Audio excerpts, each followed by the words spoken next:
அன்பான துலாம் ராசி அன்பர்களுக்கு இந்த மாதம் வருகின்ற குரு பெயர்ச்சி உங்கள் ராசிக்கு 8ஆம் இடமான ரிஷபத்திற்கு வந்தாலும் உங்கள் ராசிக்கு இருபுறமும் ஒளி வீசுகிறார். அதாவது உங்கள் ராசியின் 12ஆம் இடமான விரயஸ்தானத்தையும் உங்கள் ராசிக்கு 2ஆம் இடமான தனஸ்தானத்தையும் பார்வையிட்டு ஒளி வீசுகிறார்.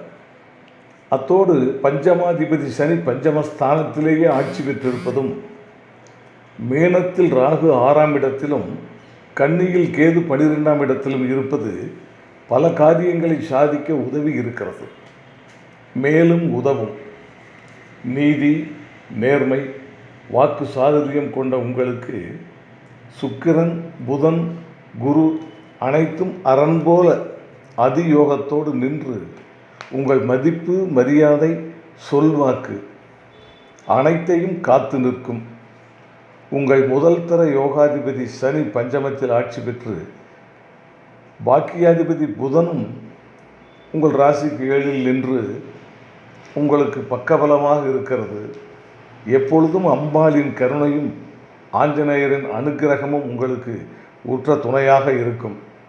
இவையெல்லாம் அடுத்த பயிற்சியின் போது அனைத்தும் கைகூட உதவும். வாழ்த்துக்கள்.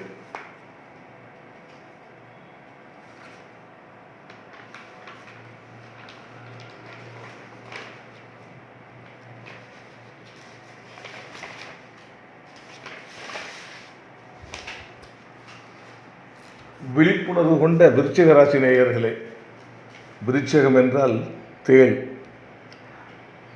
அதுதான் ஒரு தலைவர் சொன்னார், எங்கள் கட்சி தேள்தான், தொட்டால் கொட்டுவோம், எங்கள் வழியில் சென்று கொண்டிருப்போம். அப்படிப்பட்ட ஒரு ஷார்ப் கொண்ட ஒரு விருச்சிக ராசி அன்பர்களுக்கு உண்மையிலேயே குரு பகவான் அற்புதமான இடத்திற்கு வருகிறார். சித்திரை மாதம் 18ஆம் தேதி, மே மாதம் 1ஆம் தேதி உங்கள் ராசிக்கு 6ஆம் இடமான மேஷத்திலிருந்து 7ஆம் இடமான ரிஷபத்திற்கு மாறுகிறார். உங்கள் ராசி மீது ஒளியை பாய்ச்சுகிறார். அனைவரும் உங்களை கவனிக்கும் வகையில் உயர்த்தி வைப்பார். 4லே ஆட்சி பெற்ற சனியையும் அர்த்தாஷ்டம சனின்னு சொல்லுவாங்க, அந்த சனியையும் குரு பார்ப்பதால் அதையும் செயலிழக்க செய்து விடுகிறார் விசேஷ பார்வையால். அதனால் முதன்மை கிரகம்னு ஏன் சொல்கிறோம்னா, தன பஞ்சமாதிபதி உங்கள் ராசிக்கு அவர் உங்களை ஒரு உன்னதமான இடத்துக்கு கொண்டு வரும் வரை ஓயமாட்டார். பொன் பொருள் சேர்க்கை, கல்வி, திருமணம், குழந்தை பாக்கியம், வேலை வாய்ப்பு, முடங்கி கிடந்த பணமும் திரும்ப வருகின்ற பொன்னான பயிற்சி இது. வாழ்த்துக்கள்.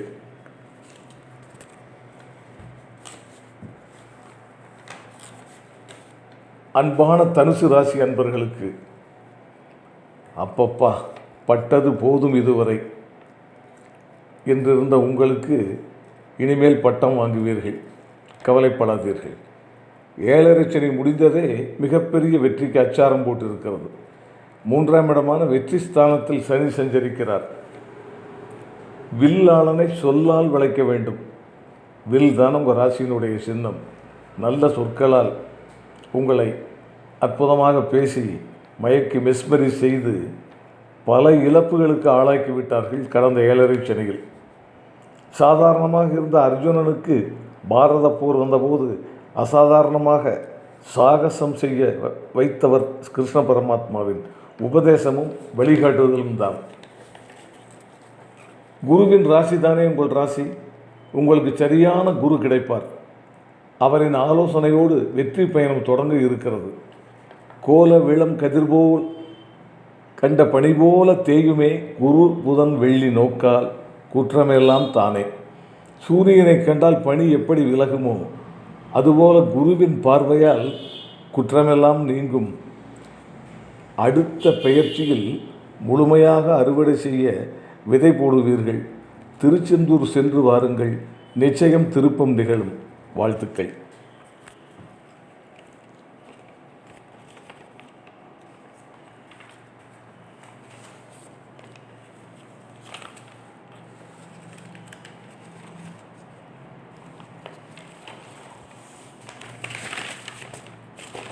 அன்பான மகர ராசி அன்பர்களுக்கு மகரம் இதுவரை தகரமாச்சு, 7.5 சனியில் தகரமாகாமல் இவன் என்ன ஆகும் அப்படிங்கிற அளவுக்கு சிரமப்பட்டது. தகரம் இனிமேல் தங்கமாகும், மறந்துவிட வேண்டாம். அதற்குரிய நாள் துவங்கிவிட்டது. மே 1ஆம் தேதி முதல் குரு ரிஷபத்திற்கு, அதாவது 5ஆம் இடத்திற்கு வந்து உங்கள் ராசியை பார்ப்பது தடுமாறிக்கொண்டிருந்த உங்களையே பார்ப்பது போல. குரு 5இலே வரும்போது மாத கிரகங்களாகிய புதனும் சுக்கிரனும் குருவை பின்தொடர்ந்தே வருவதும், மகரத்திலிருந்து வெற்றி ஸ்தானமான 3ஆம் இடத்திலே ராகு சஞ்சரிப்பதும், சனி 2ஆம் இடத்தில் கும்பத்தில் இருந்தாலும் சனி செவ்வாய் வாக்குஸ்தானத்தில் எத்தனை பேரிடம் சண்டை, எத்தனை பேர் பெரும் பொருள் இழப்பு. இப்பொழுது சித்திரை 10லேயே செவ்வாயும் மீனத்துக்கு வருகிறார், அதுவும் வெற்றி ஸ்தானம். அங்கு ஏற்கனவே ராகுவும் இருக்கிறார். பொதுவாக செவ்வாயும் ராகும் சேர்ந்தால் வடிவேலும் மயிலும் துணை என்று சொல்வதைப் போல உங்களுக்கு முருகப்பெருமானின் அருளால் அனைத்தையும் கடந்து வந்திருக்கிறீர்கள். அது மட்டுமல்ல, மகரம் உங்களுக்கு ஆற்றோரம் உள்ள அம்மன் குலதெய்வமாக இருக்க வாய்ப்புண்டு. அந்த அம்மனை வழிபட்டு வாருங்கள், ஆற்றல் கூடும், பட்டபாடு யாவுமே வெற்றியாகும். விரைவில் அந்த நாள் வந்துவிட்டது, கவலை வேண்டாம். வாழ்த்துக்கள். அன்பான கும்பராசி அன்பர்களுக்கு, கும்பத்தார் குலம் காப்பார். தற்சமயம் அவரையே காத்துக்கொள்ள வேண்டியிருக்கிறது. ஜென்மத்தில் சனி, 2இல் ராகு, 3இல் இருக்கும் குரு மாறினாலும் 4ஆம் இடமான ரிஷபத்திற்கே மாறுகிறார். இதில் எந்த கிரகம்தான் சாதகமாக உள்ளது? அதற்காக கும்பராசிக்காரர்கள் அனைவரும் கெட்டே போய்விட்டார்கள் என்று அர்த்தமல்ல. ஆனால் அதற்குரிய வகையிலே நடந்து கொண்டால் தப்பித்து கொள்ளலாம். பெரிய தொகைக்கு பொறுப்பேற்றுக் கொள்வது, ஜாமீன் போடுவது, ஏதோ சிந்தனையில் வண்டி ஓட்டுவது, இதையெல்லாம் தவிர்த்து கொள்ள வேண்டும். தெய்வீக பணிகள், குலதெய்வ கோயில் பணிகள் போன்றவற்றில் ஈடுபடுவது, இவைகளெல்லாம் காத்து நிற்கும்.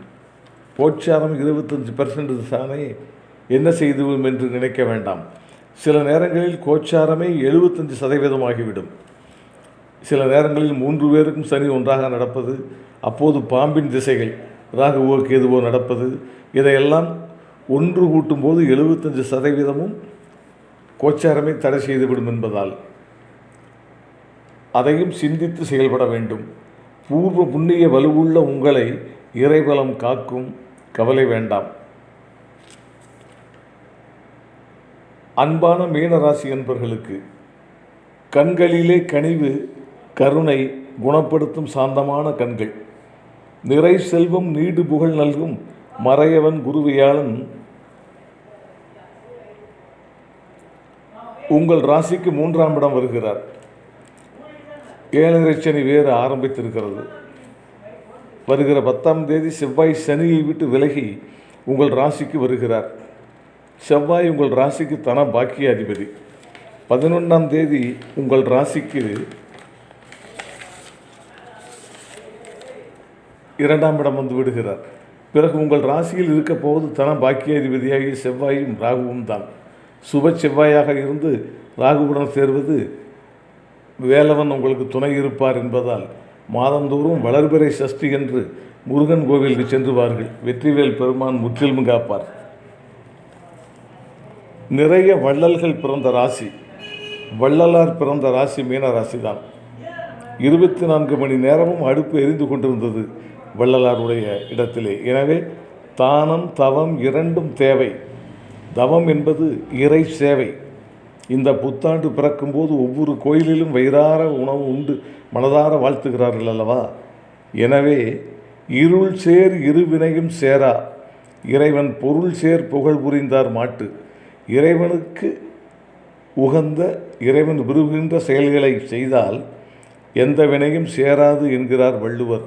எனவே இறைபலத்தோடு 7.5 சனியையும் கடந்து 3ஆம் இட குருவையும் வெற்றிகரமாக வருகின்ற வகையிலே நடந்து வெற்றிகளை குவிக்க உங்கள் ராசியிலே ரேவதி கல்வியிலே சிறப்பு பெறலாம்.